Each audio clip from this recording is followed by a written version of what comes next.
تو اگر آپ میتھ آف انڈیپینڈنس کو اور دی گریٹ ٹریجڈی کو پڑھ لیں تو آپ کو پتا چلے گا کہ پاکستان دراصل جو ہے وہ کچھ سامراجی طاقتوں کی سازشوں سے توڑا گیا. اور ایک اور کام کرے, ایک نظریہ ضرورت کا بانی ایک جج تھا, اس کا نام تھا جسٹس منیر. اس کی بھی ایک کتاب ہے فرام جناح ٹو ضیاء. وہ جسٹس منیر 1962 میں ایوب خان کا وزیر قانون تھا. تو جسٹس منیر جو ہے انہوں نے یہ اپنی کتاب میں لکھا ہے کہ ایوب خان نے 1962 میں ان کو بلا کر یہ کہا کہ یہ بنگالیوں سے جان چھڑائیں. 1962 میں تو ایوب خان نے اس کو کہا کہ ان سے بات چیت کرو, یا ہمارے سے علیحدہ ہو جائیں یا ہمارے سے کنفیڈریشن کر لیں. تو جسٹس منیر نے اپنی کتاب میں لکھا کہ میں نے ایک بنگالی ممبر تھے اسمبلی کے رمیز الدین صاحب, ان سے میں نے باقاعدہ مذاکرات کیے کہ یار تم یا کنفیڈریشن بنا لو یا ہم سے علیحدہ ہو جاؤ. تو اب جسٹس منیر نے اپنی اس کتاب میں لکھا کہ رمیز الدین صاحب نے مجھے پوچھا کہ میجورٹی میں کون ہے, بنگالی میجورٹی میں ہے یا تم پنجابی میجورٹی میں ہو, کیونکہ وہ ویسٹ پاکستان کو پنجابی کہتے تھے. تو جسٹس منیر نے کہا کہ آپ میجورٹی میں ہیں. تو اس نے کہا okay, if we are majority we are Pakistan, تم نے پاکستان میں رہنا ہے تو رہو, نہیں رہنا تو تم ہم سے علیحدہ ہو جاؤ. تو 1962 میں پاکستان کے فوجی صدر ایوب خان نے اپنے وزیر قانون کے ذریعے پاکستان کو توڑنے کے لیے مذاکرات کیے بنگالیوں کے ساتھ. بنگالیوں نے کہا ہم نے پاکستان نہیں توڑنا, تم نے توڑنا ہے تو توڑ دو. لیکن افسوس کی بات یہ ہے کہ اب وہ کتاب تھی جو فرام جناح ٹو ضیاء, اس پہ ضیاء الحق نے پابندی لگا دی, لیکن اب تو پابندی نہیں ہے. تو میں بار بار اس کتاب کا ذکر کرتا ہوں, لیکن ہمارے جو لیڈر ہیں بڑے بڑے, ایون پیپلز پارٹی کے لیڈر جو ہیں, ان کو 2-3 کو تو میں نے خود کتاب دی. میں نے کہا یار یہ کتاب لو, پڑھو, جا کے اسمبلی میں تقریر کرو. پڑھتے ہی نہیں, یہ ایک شکوہ ہے. اچھا, اب اس کے بعد پھر بھٹو صاحب کی حکومت ختم ہوگی 77 میں. تو جیل میں انہوں نے جو کتاب لکھی, 2 کتابیں لکھی. ایک اف آئی ایم اسیسینیٹڈ, جس سے آپ سب واقف ہیں, میرا خیال ہے کہ آپ سب واقف ہوں گے, ٹھیک ہے. لیکن ایک اور بھی کتاب ہے, وہ بھی جیل میں لکھی, اس سے آپ میں سے بہت کم لوگ واقف ہیں. وہ کتاب تھی ریومر اینڈ ریئلٹی, افواہ اور حقیقت. یہ کتاب صرف 1 دفعہ شائع ہوئی, صرف 1 دفعہ. اور جب 1 دفعہ شائع ہوئی تو پیپلز پارٹی کی قیادت سے کہا گیا کہ اگر آپ نے یہ کتاب دوبارہ شائع کی تو دوبارہ کبھی نہ سوچنا کہ تم حکومت میں آؤ گے.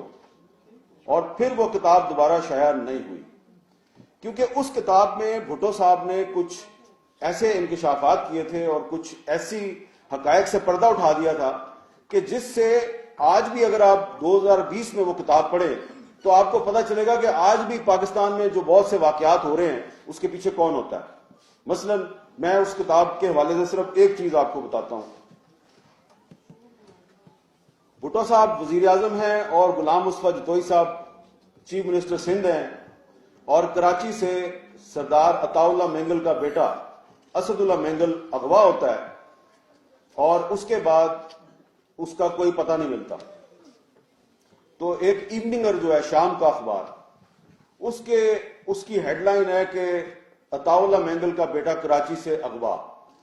تو بھٹو صاحب کو پتہ چلتا ہے, وہ پوچھتے ہیں چیف منسٹر سے کہ بھئی یہ عطا اللہ مینگل جو ہے اس کا بیٹا کس نے اغوا کیا.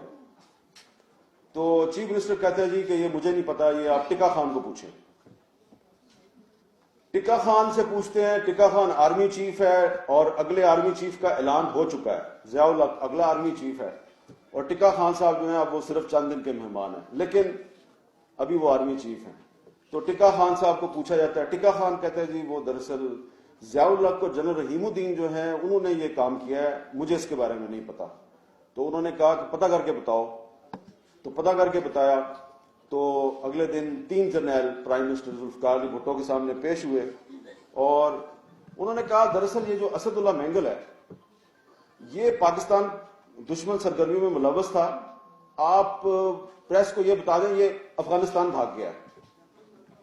انہوں نے کہا چلے میں یہ کہہ تو دوں گا, ابھی بتاؤ کہاں ہے وہ. اب بھٹو صاحب نے لکھا ہے کہ جب میں نے پوچھا کہ ہے کہاں پہ, تو جرنیلوں نے کہا جی وہ دراصل ہمارے ایس ایس جی کے کمانڈوز تھے, تو فائرنگ کے تبادلے میں وہ مارا گیا اسد اللہ مینگل.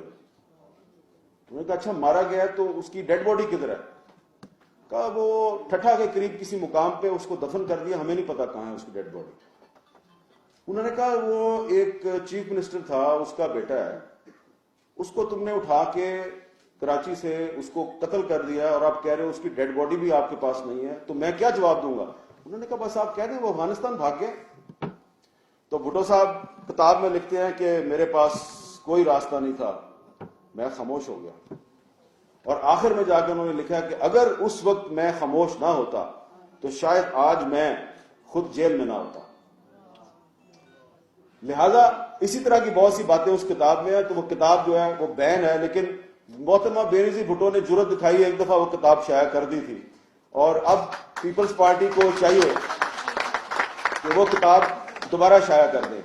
اسی طرح جو اس وقت دنیا میں جو حالات و واقعات پیش آ رہے ہیں, تو وہ جو بھٹو صاحب نے جیل سے خط لکھا تھا محترمہ بینظیر بھٹو کے نام, مائی ڈیئرسٹ ڈاٹر, وہ بھی خط جو ہے وہ پیپلز پارٹی کے کارکنوں کو ضرور پڑھنا چاہیے. اس سے آپ کو پتہ چلے گا کہ آپ کے لیڈر کا ویژن کیا تھا, اور آج آپ کی پارٹی میں جو لیڈر ہیں اللہ ان کو سلامت رکھے, تو پتہ چلے گا کہ دونوں کی ویژن میں فرق کتنا ہے.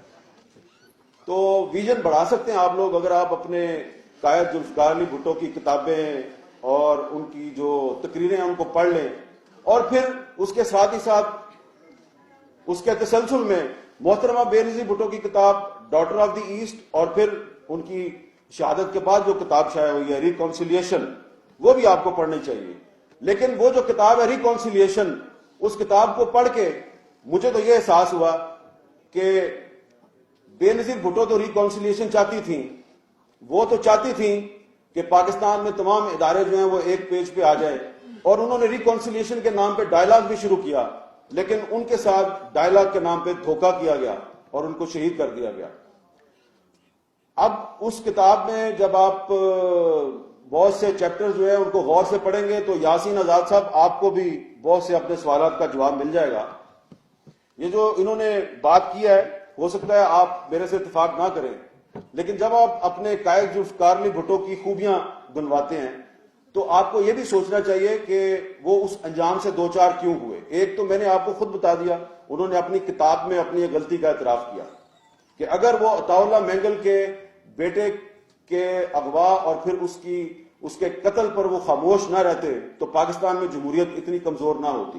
ایک دوسری بات بھی ہے, اس کو میں ان کی غلطی کہوں گا, اس پہ بھی آپ لوگوں کو آج کے دور میں اس سے سبق سیکھنا چاہیے. اور وہ کیا غلطی تھی کہ انہوں نے جنرل ضیاء الحق کو 6 جرنیل بائی پاس کر کے آرمی چیف بنایا.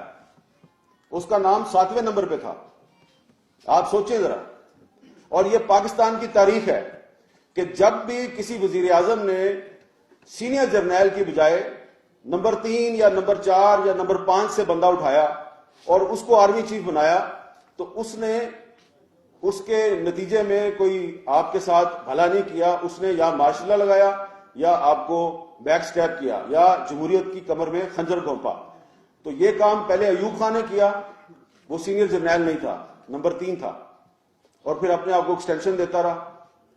پھر ایوب خان یحییٰ خان کو لے کے آیا, وہ بھی نمبر 3 پہ تھا, سینئر جرنیل نہیں تھا. تو ایوب خان کو اس یحییٰ خان نے دھوکہ دیا. صرف ٹکا خان تھا جو وہ گل حسن کے بعد جب آیا وہ سینئر 3 جرنیل تھا, اور بھٹو صاحب نے ٹکا خان کو میرٹ پر آرمی چیف لگایا اور ٹکا خان نے ان کے ساتھ وفا کی. تو جو آپ میرٹ پر جس جرنیل کو آپ آرمی چیف لگاتے ہیں وہ آپ کے ساتھ اور ملک کے ساتھ اور آئین کے ساتھ وفا کرتا ہے. اور پھر ضیاء الحق کو آپ نے نمبر 7 سے اٹھا کے آپ نے اس کو آرمی چیف بنایا. اس نے کیا کیا یہ ساری دنیا جانتی ہے. اس کے بعد نواز شریف صاحب نے پرویز مشرف کو نمبر 3 سے اٹھا کے آرمی چیف لگایا. تو اس نے کیا کیا وہ آپ جانتے ہیں. لہذا یہ آج جو بحث ہو رہی ہے کہ جناب ایکسٹینشن دینی چاہیے نہیں دینی چاہیے, آپ اسمبلی میں اگر آپ نے بحث کرنی ہے تو دیکھ لیں گے کل کون کیا بحث کرتا ہے. تو بحث یہ ہونی چاہیے کہ آپ ہسٹری نکال کے دیکھیں کہ اس کی ضرورت کیا ہے.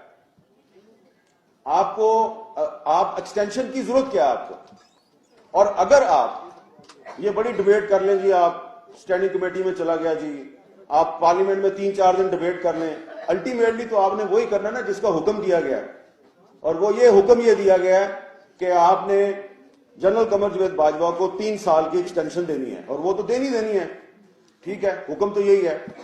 اب چلیں، ہو سکتا ہے کہ جنرل قمر جاوید باجوہ صاحب جو ہیں وہ اس وقت جو ریجنل سیکورٹی سچویشن ہے اس میں وہ بڑی ضروری ہے جناب ان کو ایکسٹینشن دینی، تو آپ نے دے دی، لیکن اب تو آپ نے اس کو قانون بنا دیا، تو جب 3 سال پورے ہوں گے تو ہو سکتا ہے اس کے بعد کوئی آدمی کہ بھئی اس کو 3 سال کی اور ایکسٹینشن دے دو، چلیں اس کی جگہ پہ آپ کسی اور کو لے آتے ہیں، جب اس کے 3 سال پورے ہوں گے تو پھر وہ لابنگ کرے گا کہ مجھے 3 سال اور دو، تو اب آپ ایک مستقل راستہ کھول رہے ہیں کہ جب بھی کسی آرمی چیف کی مدت ملازمت کے 3 سال پورے ہوں گے تو کیونکہ قانون میں موجود ہے، وزیر اعظم صاحب کے پاس اختیار ہے، تو لابنگ کرے گا، ادھر جائے گا ادھر جائے گا، اور جو اس کے دوست ہوں گے وہ بھی لابنگ کریں گے، تو آپ ایک مستقل راستہ کھول رہے ہیں۔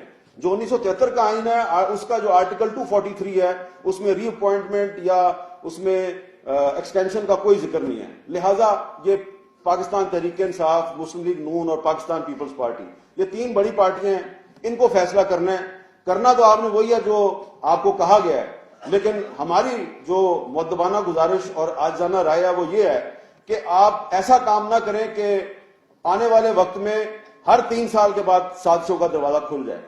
تو اگر آپ چاہتے ہیں کہ پاکستان میں جمہوریت مضبوط ہو تو اس جمہوریت کو مضبوط کرنے کے لیے آپ کو اداروں کو مضبوط بنانا ہے، یہ ایسے کام نہ کریں کہ جس سے دنیا کو تاثر ملے کہ پاکستان میں ادارے مضبوط نہیں ہیں، کوئی ایک شخص مضبوط ہوتا ہے، اور ایک شخص جو ہے جب اس کا ٹینیور ختم ہو جاتا ہے تو ادارہ جو ہے وہ بے ہتھل ہو جاتا ہے کہ ہن میں کی کرا۔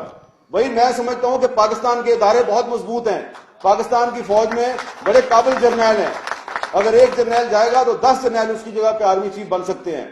تو اگر ایک 2008 کی جو اسمبلی تھی اس میں ایک وزیر اعظم تھا یوسف رضا گیلانی، ڈسکوالیفائی کیا نا سپریم کورٹ نے، اس کی جگہ پرویز اشرف آ گیا، تو ایسا تو نہیں ہوا کہ گیلانی صاحب گئے تو اسمبلی نہیں چل سکتی، حکومت نہیں چل سکتی، پرویز اشرف آ گیا نا، اسمبلی چلی۔